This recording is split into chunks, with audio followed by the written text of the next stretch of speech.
I'm Catherine Kingsley. And I'm Catherine Sterling. And this is Contemplating Culture, a missionary walk through a secular age. Together we journey through A Secular Age by Charles Taylor, a book looking at the history and philosophy of how the world got where it is, and the impacts of our contemporary culture for us today as missionaries. And we're inviting you to join the conversation.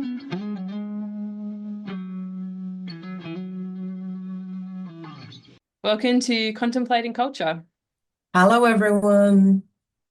So in today's episode, we'll be drawing to a close the chapter on malaises of modernity. And what we've been looking at is that feeling of unease that we kind of all know is there when we look at life through the lens of this buffered identity that we've been talking about.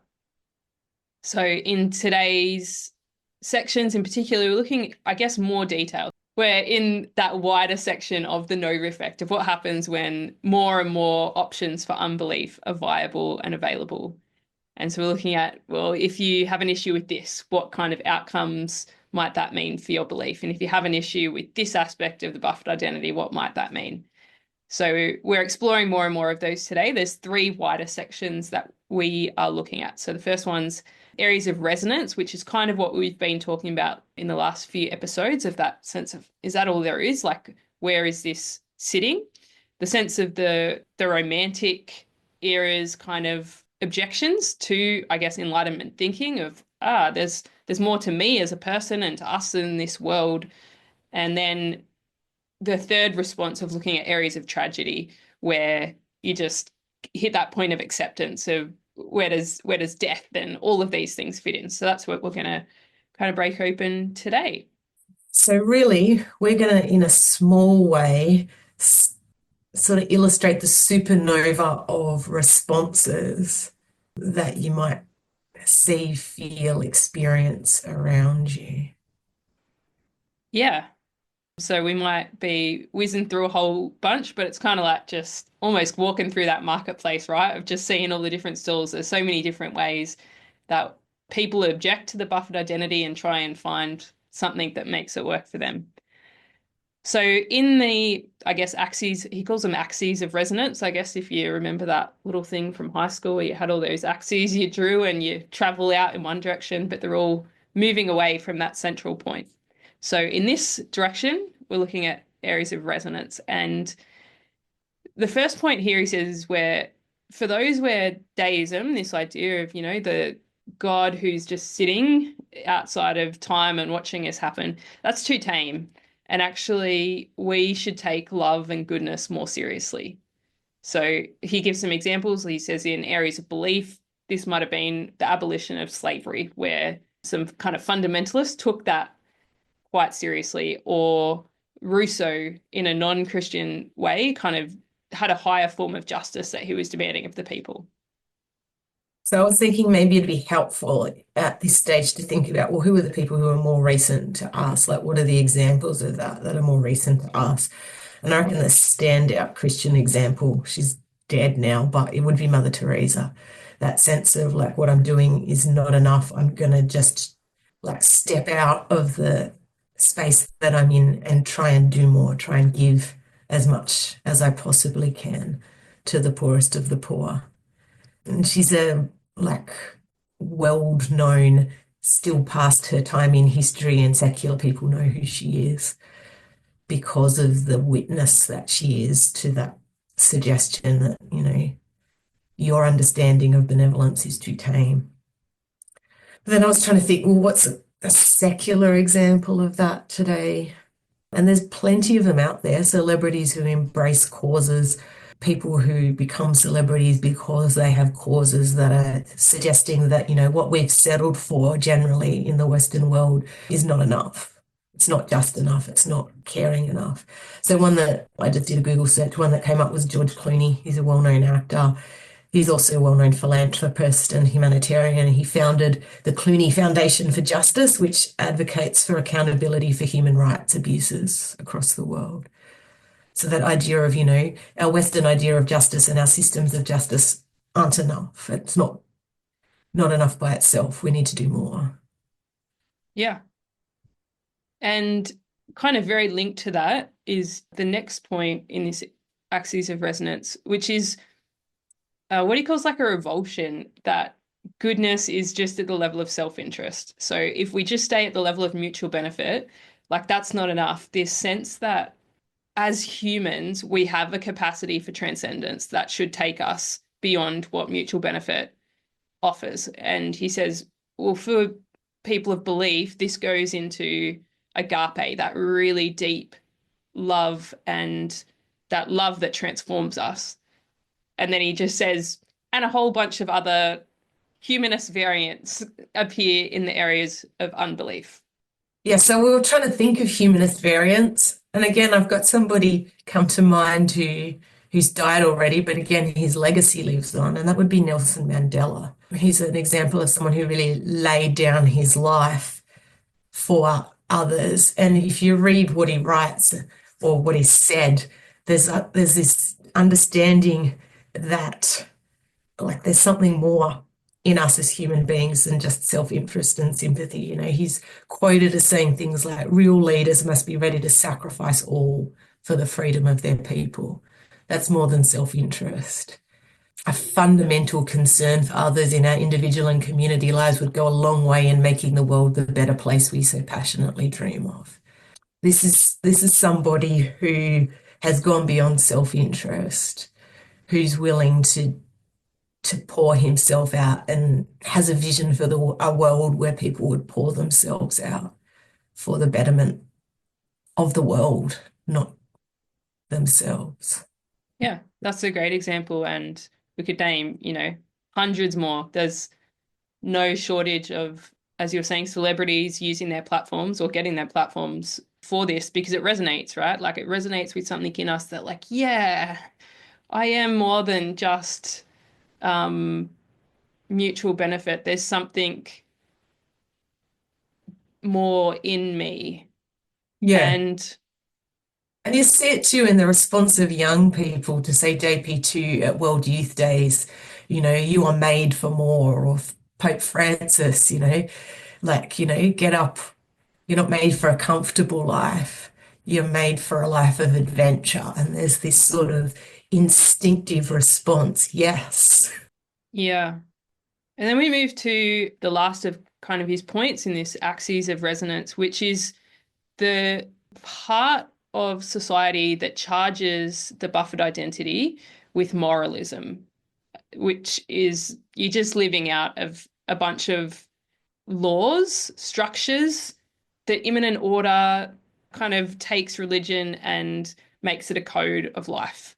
And it's saying, like, are you really made to live a code for life, or is there something greater, some central purpose that's being lost in this? But also at the same time, we know that the modern mindset would also look at this code of life and say, well, where's the freedom in that? Mm. And like we were talking before when we were looking at this and saying, recent elections in Australia, and there's all these kind of parties, and one of the parties that was running in most places was a party called the Libertarian Party. And part of their platform is a freedom from rules. Like, we're better than, we don't need to have all these gun law controls or, things stopping me from like driving around without a seatbelt on, or like all of these things, they're just unfreedoms, and we're better than that.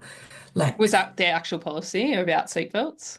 no, I'm coming up with them off the top of my head now. But that sense of, thanks for clarifying there. I don't know about that one. Guns definitely is. But that sense of like these laws don't necessarily do much more than restrict my freedom. And sensible people would follow the suggestion that this is a good way of staying safe without it being a law that makes it an unfreedom for me to decide to throw away my life if I want to. I think that Taylor's quite interesting here because he points out that the Christian response to this same moralism isn't in the same direction at all, but to point out that what is missing in this code is what holds it together and makes sense of it, and come back to God and the love of God as the reason behind why we live morally in the way that we do. Yeah.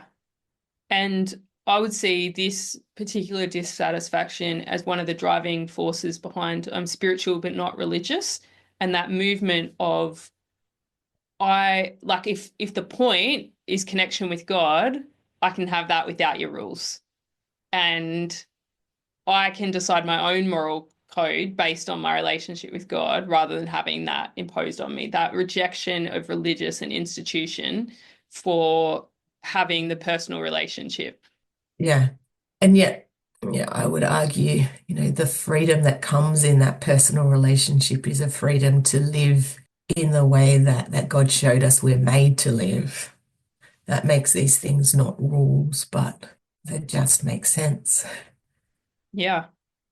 And so if we think of these areas of resonance as like the little x-axis, that's ways that you could move away from that central things. Now we'll look at the y-axis, and he puts this as the romantic. So we know that the romantic movement was a whole movement in response to the Enlightenment that was like, whoa, I'm about more than just my mind or what I can reach with reason. There's more to life than that. And so these are the objections along that line. So the first one he talks about is against the division that it creates within us. So we've talked before about the super buffered self, where our mind becomes separated from our heart, our body, our emotions, our reactions. It's the reactions against this kind of buffering.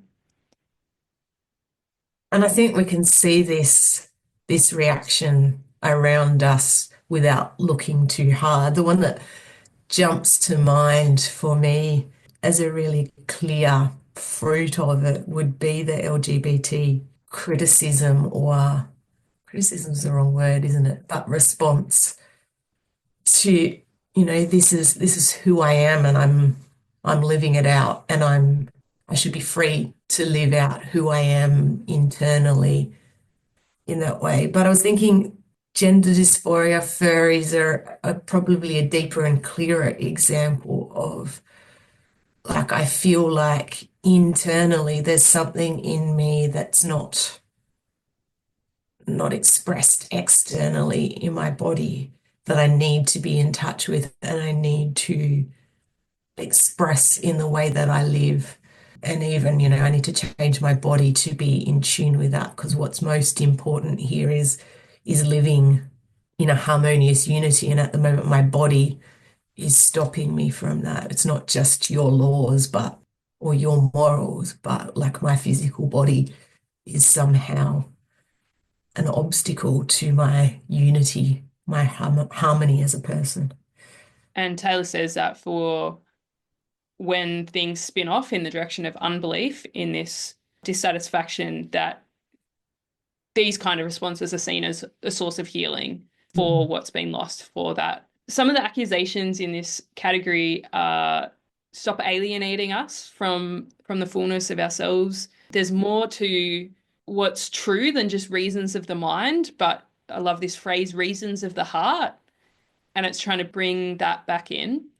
And so you've talked about some of the areas this can spin off in unbelief, but it can also spin off in areas of belief. I love this quote mostly because I love this guy's name. He's got a quote from Zinzendorf, Mm. Count Zinzendorf, and he says, "Whoso wishes to grasp God with his intellect becomes an atheist." This idea that even in faith, you can't just pursue God with your mind because God became incarnate to show us that there's more to our relationship than just our mind. And I guess in our Catholic faith, we're very sacramental. There's a lot of things that engage the body and the senses. And some of then responses of faith are going to be reacting to this. And I was saying, I think the charismatic renewal is a great example of making space for lived experience as a valid part of faith life, that infilling of the Holy Spirit and having tangible encounters in our bodies, in our emotions that affect our emotions, that aren't just that make sense in the reasonable, but to a degree, there's something more brought alive in our human person, in our lived faith life, than just what you can say with your mouth or think with your mind. Mm. And look, I reckon I can also see this in just the hunger out there. for healing. They're people that go to, like, the flock to a healing mass, for instance. They may not even be looking for that consciously, but there's this sense of there's something wrong in my heart or my body or whatever, something out of kilter, and God's the one that can somehow fix this. Yeah. So another kind of point of movement along this romantic axis is we've looked at the division in us. This is now the division between us and others. So he says there was two kind of movements of ways that people tried to respond to this feeling like, oh, I'm now isolated, this buffered identity is now quite isolated. How can I reconnect with my fellow humans? One looked forward, and that was the Marxist socialist movement, and we'll talk about that in a second. And the other one looked backwards, looked back at the Greek polos, the idea of, this common community, this idea of democracy, all of that. Yeah, so we see now the supernova of ways that people are trying to reconnect with other people. Yeah, we were laughing at this. There's a supernova in the recent Australian elections of parties with a socialist kind of leaning or a socialist mindset at the heart of it. And we were saying, oh, how many people actually know what socialism is today? Not quite sure. So we've got a simple definition for you. That socialism in its simplest form is a system, like a political system, where the means of production, things like factories and land, are owned and controlled by the community or the state rather than by individuals. So the core idea is that shared ownership can lead to a more equitable society with resources and opportunities distributed more fairly among everyone. So you can imagine that that's actually quite attractive Hmm. to people today. There's this sense of, life's unfair, and the individualist mindset just pits us against each other. We're competing for scarce resources or scarce opportunities. But this idea of, hey, if we band together, we can be stronger and we can all get more, has been quite attractive to humanity in many, many forms. It's particularly, I think, since Karl Marx published Das Kapital. But it's still, even with the failure of communism, that idea sitting underneath the, working together, and that the connection that we have with one another still attracts us. I was thinking along similar-ish lines that you can see that Christian sense of attraction to togetherness in things like that, the phenomenon of the World Youth Day, for instance, of like thousands, sometimes millions of young people coming together to celebrate faith and being affected by this experience of, hey, it's not just me, that like there are many, many, many of us. And they go home changed, and not just changed in having a faith conversion, but changed in their sense of connectedness and belonging, I would say, in the world and the church. Yeah. And I guess, again, if you take the non-faith-based equivalent of this, we're talking about things like the Taylor Swift movement. Mm, mm, Like we're still in the romantic axis, right? We're talking about mm, Woodstock. We're talking about the things that draw people together. And no matter what your background of belief is, that there's a sense of, yeah, I'm connected to the human family. And we know that a lot of the people that wrote up about Taylor Swift kind of talked about it as a spiritual experience because for this mm, reason, because it was like we're all together on this thing. And even more so than a sports game, because in a sports game, you got people divided between two teams. mm. Whereas at a Taylor Swift concert, everyone's on Team Taylor. Yeah, So there's this yeah. sense of something's unifying us. And I mean, I think we talked about this, but I didn't even go to the concert. I just went, we did some evangelization outside the concert, and there was, thousands of people there. And I'm not even a Swiftie, but I could connect with these people just based on knowing the same lines to a song. Like there's a hunger in the human person to have connection with other people and to have things that will help us to connect with other people over. Mm. I remember even the same feeling as a teenager in the 90s at a big, like, scout jamboree. and just the hundreds and hundreds of other young people and that sense of belonging to something bigger than myself. And it was a bit ironic actually because I was about to drop out of Girl Guides in order because it was about to start clashing with my youth group. And I'm like, my youth group was my preferred option. But I had this moment of doubt, like, do I really want to let go of Mm, this? It's powerful, it's big, it's beautiful in that experience of the Jamboree. yeah. And so we're still in the romantic. We've looked at divisions in us, divisions between us and others. You know, the next one is divisions between us and nature. And there's no shortage of avenues in today's world of people wanting to draw us back into connection with nature. I think all of us have heard of the concept of, did you say Gaia? I don't live in this world. Maybe it's Gaia. Somebody can correct us, send us an email. But the personification of the earth as Mother Earth and giving it that name, Gaia, the suggestion that the earth and its living systems function as a person in itself almost, and that we need to live in harmony with Mother Earth and recognize our interconnectedness with nature and respect the natural balance of the planet. Like, how many yoga retreats do we see advertised or massage parlors with that sort of theme running in the background? When I was growing up, one of my favorite TV shows in the 90s was Captain Planet. Same Yeah, thing, all these Earth warriors from all around the world coming together for one cause to help the planet.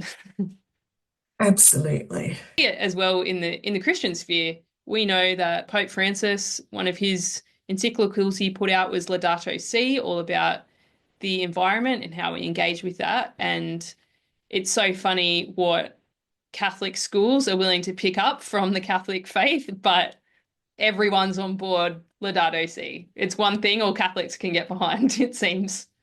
Absolutely.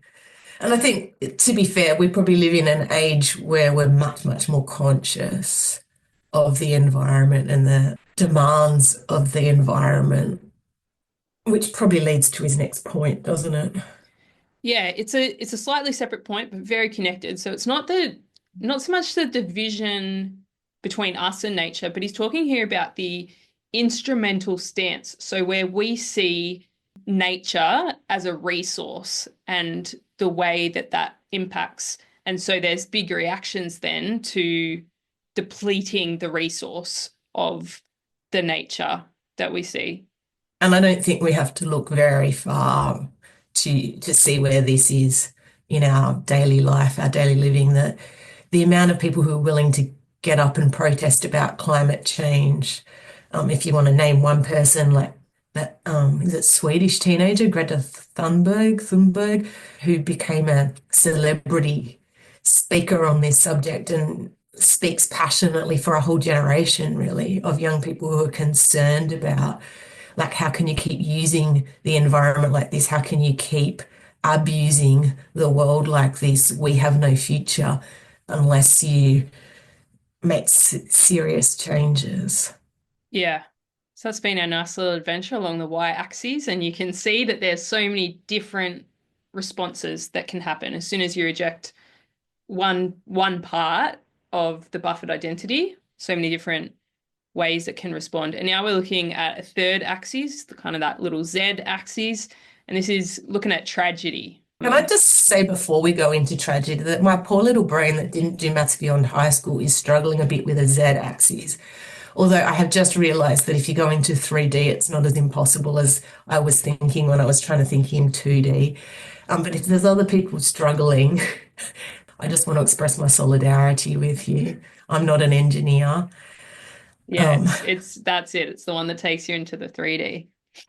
So sorry, the back to tragedy. yeah, no. So the first rejection in this sphere is rejection of this idea that in Deism, there's this sense of providence, and it's saying that's a bit too optimistic. Like I've seen reality, and that's not really real. That it seems to deny pain, it seems to deny unresolved suffering.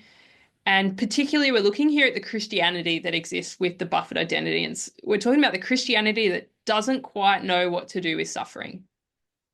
Yeah, it's that sort of background belief that everything fits together for the good, everything's ultimately going to be fine.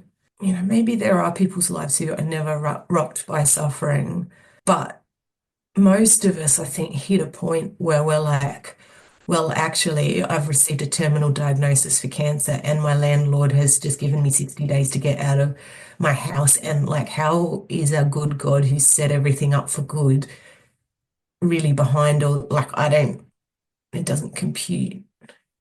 Yeah, and we talked last time about theodicy and about trying to make accounts for God, but the point here is different in that Taylor says the fact that we have tragedy as an art form tells us that if we skip over the tragedy, the pain, the unresolved things, that we're missing something important. And we might not be able to name what it is, and we might have different ideas of what it is, but there's something in that. And I've talked before about my gripping with this in Jesus, knowing the end story, but he doesn't skip over the moment where he's rocked by the death of Lazarus. That there's something in that we're not just, like if you just held the bigger picture, and that's kind of what it's saying. This idea of providence in deism is holding the bigger picture. If you're just looking at that level, you're missing something of what's really valuable. And what you're left with is a benign Christianity. So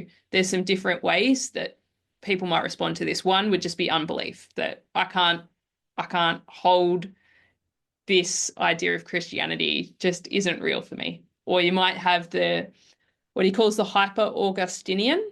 So Augustine made himself famous by talking about predestination, that, before we were born, like we were predestined for heaven, which is exactly what St. Paul says. But hyper-Augustinianism takes us a step further than that and suggests that some people are predestined for heaven and some people are predestined for hell, and it's all just predetermined before we're born, and we may or may not know what we're predestined for, but there's nothing we can do to escape whatever that fate is.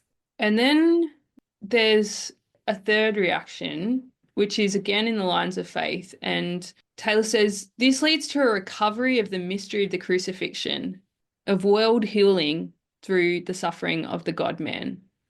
And this would be very much what you and I are on about, that we're very like a core part of our charism is the crucified Jesus, and bringing the mystery of that, the power of that into a world that's suffering. Mm.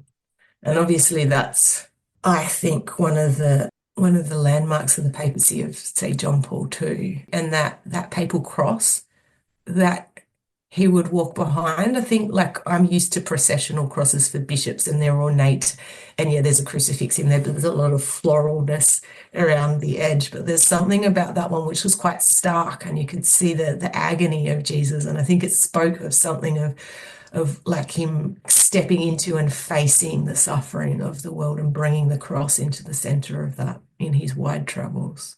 I'm not familiar at all with what you're talking about. Was this a physical cross that he would walk behind? Yes, like how bishops and like priests and stuff in a mass, you'd have a processional cross. It's on a lot of rosaries of his era too, but it's like it looks like a metal image of two pieces of wood, and the person, like the body of Jesus, is just hanging off it in a sort of clearly I'm suffering and in agony Right, right. kind of way, not that sort of Greco-Roman statue version of it that you would often find. Like it's quite a stark image of Yeah, suffering. right, right. And this is, yeah, part of the reaction against the nice, benign Christianity, Oh, you I reckon? just wanted to add in there that one of the few quotes that I wrote down that was direct from the book was he's quoting Nietzsche, that what humans can't stand is not suffering, but meaningless suffering. And Nietzsche obviously has a quite specific response to that, which is, to step into and see it as courage and maturity to face the fact that we suffer in the world. But like our Christian faith would face suffering as well, but in a quite different way with a different stance. Mm.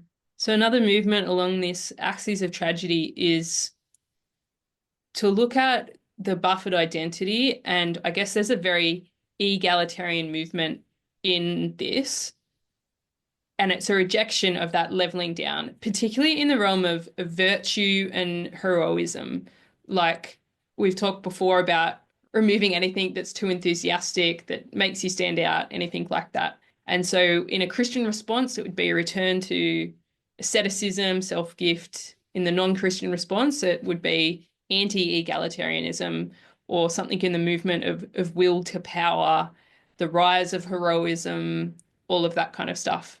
And there's, I guess, a couple of different ways that we see this today, but an arena that I was thinking about, I'm very into sport. I don't know if I've mentioned that before, but I watch a lot of sport, used to play a lot of sport, and I see this as an arena where this plays out, where there's, no taking all kind of faith aside, we want to have, like, that's an area where it's almost safe to have a hero. And we praise the virtues that we see. They played through a broken arm, like, what a man. And there's a tension still, right? Because we're still living in this world of the buffered identity where there was a situation recently in rugby league, which is one of the sports that I follow, where our player was doing these really big after try celebrations. And there was like, whoa, whoa, calm down. Like, you're meant to be one of the boys, you're meant to be leveled out, right? Like, that's what the buffered identity, this immanent frame kind of has.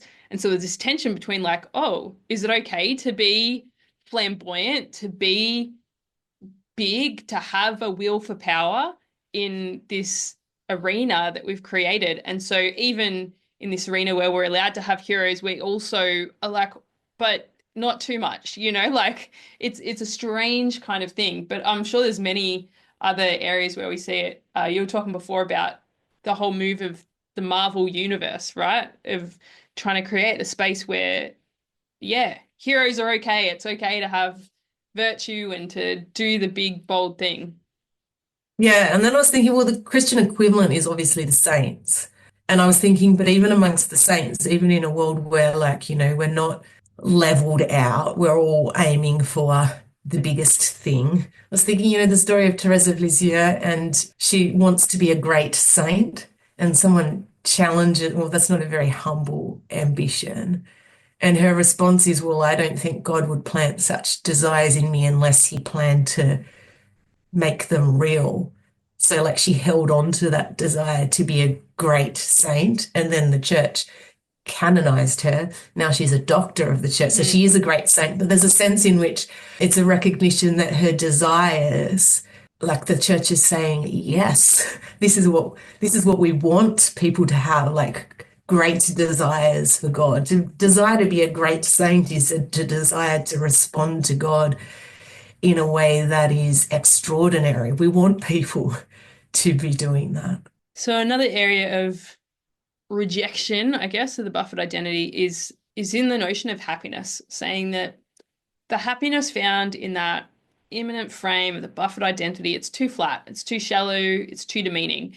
Actually, there's a happiness, a higher happiness that we are worthy of as human beings. And it's kind of attacking the notion of happiness, saying, well, that will only last as long as there's no suffering and it's too flat and it doesn't give you a sense that you're made for something higher. So there's these two movements coming out of, like, actually, there's a happiness that we need to engage with even when there's suffering, or that can hold the reality of suffering. And also, maybe we're made for something more, something higher. Yeah, so we're talking about, like, where we might see that in the world today. And we were talking about, well, like, the rise of the experience and the risky experience, like adventure activities, bungee jumping from high cliffs. For some people, the higher is just literally going higher, jumping out of a higher plane, jumping off a higher bridge, climbing a higher mountain. Absolutely. But then I was thinking, well, there's also that sense of, the marketing campaigns for luxury should be for everyone. And that sense of, I'm worth more, or like, there's more happiness than just the everyday boring happiness. And I can get it by signing up for this, aeroplane club that lets me into the lounge, or, you know, that luxury cruise line membership, or whatever it is, in that sense of like I'm worth and my happiness I'm looking for in a, in a more expensive, maybe that's what will bring me more than just the mundane everyday happiness. Mm. And I guess the final point of tragedy, of trying to hold the tragedy that doesn't have a place in the buffered identity, is that it proposes a notion of human flourishing which holds no place for death. Death is the ultimate negation of flourishing. Yeah, I think that what's it called? We've been laughing at this for a couple of years now. Down the road from where I used to live and where KK still lives, they're building a cemetery, and it's advertised as a sanctuary for life. Yeah, no Um, mention of the word cemetery, no mention of the word death. It's all about life. there's pictures of families rollerblading together and bird hides and vineyards and everything except gravestones in the advertising. And I think going back to JP2, who I was mentioning before with that cross, that there's something about his life where he sort of lived out his death in public towards the end of his papacy. I mean, we saw Pope Francis decline, but not in the same kind of radical way that John Paul II lived out his Parkinson's in front of the world. Really is a prophetic statement of the meaning of death and suffering that proposes a different response. The proclamation that flourishing might have a different meaning. Which kind of brings me to where I wanted to go in terms of like, what's our missionary response to all of this? Well, what we've mentioned is really like some of the supernova of responses as people react to the flatness of the world that's been created since the Enlightenment. But like, how are we called to respond to this? There's so many different ways that people live it out and respond to it and react to it. And it's funny, I've been reading for a completely different project, a whole lot of stuff about the prophets and the prophetic in the Old Testament. And I just started to see a resonance between what was being discussed and what we were about to discuss in this podcast and what Charles Taylor's talking about in the modern moral order. And I really think that there's something of what the prophets were in what we're called to be, that we're actually called to live as prophets in our time, small p prophets maybe, but that we would witness by our lives, our choices, that there's something more. Like I was just talking about, John Paul II is really a prophetic life, saying something more about suffering and death, that our lives, our beliefs, our actions, our choices would both, and these are the words that were used in this book I've been reading, both criticize and energize, like a world that is living for today. And the book, I'm going to use their words again, mere satiation of my needs, that there's a flatness to the world that doesn't look beyond to the transcendent. But if I live a life that does, that's a challenge, it's a witness that there's something more, there's something different. But it's an energizing thing because my witness doesn't just challenge the world around me, but it offers hope, a source of energy, a source of life that I can offer to the world. And that perhaps we don't even need to really understand every variation of the way that people react and respond and live within this modern moral order of mutual benefit. But we need to understand the reason for our hope and the reason for our actions and be quite consciously living in a prophetic way those things. There's something quite powerful about the conscious choosing to live different. It's good. And I think that the supernova holds its own sense of hope, right?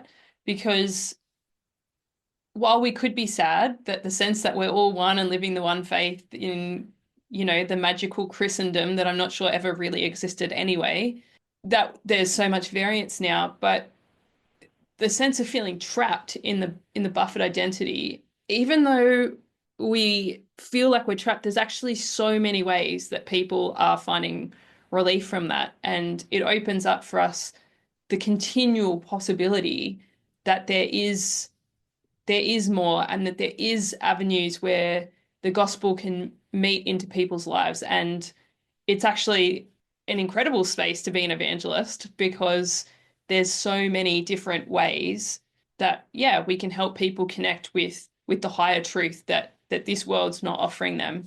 So I guess for listeners at home to have, you probably see a whole spectrum of these and maybe others as well in people that have maybe moved away from faith, or different ways that they're living out their faith, but just to hold that sense of hope and to know that, as Kat was saying, our call in that is to, what was your book called? Prophetic imagination. I think that's beautiful, Yeah.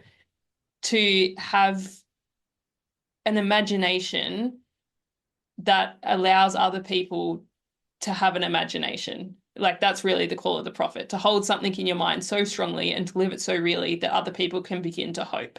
So thank you for listening today. And yeah, just the encouragement to wherever you are to continue thinking and praying and engaging with this stuff and having conversations, because I always feel like this is just the beginning. Our discussions are so unfinished. It's really just the beginning of whatever it is that God wants to keep doing with it. So until next time, be well. Amen. This has been Contemplating Culture, a podcast produced by the missionaries of God's Love Sisters. For more information from today's episode, be sure to check out the show notes. We pray that today has blessed you, and most importantly, we invite you to continue the conversation.